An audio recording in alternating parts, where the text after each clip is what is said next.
Trump also asked the Supreme Court to greenlight an executive order that would curb mail-in voting ahead of the November elections. Camille Foster is joining us at the table. Is Charlemagne right that this is the bigger threat to the midterms than even this idea of are the socialists winning or are they not?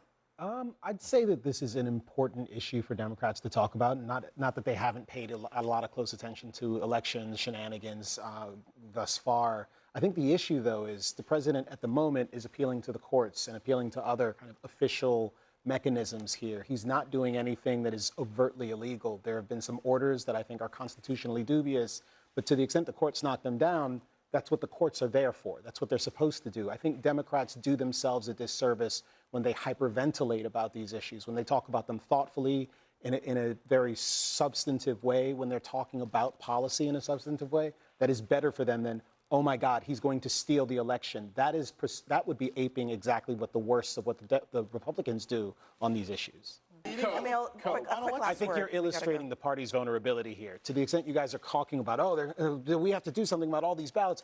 The way that I would talk about that if I was a national Democratic leader is, why are they afraid of the American people? Why are they afraid of them casting their ballots? That is what ends up happening if Republicans keep talking about people voting in what has become a pretty conventional way is something potentially dangerous. All right, we're going to leave it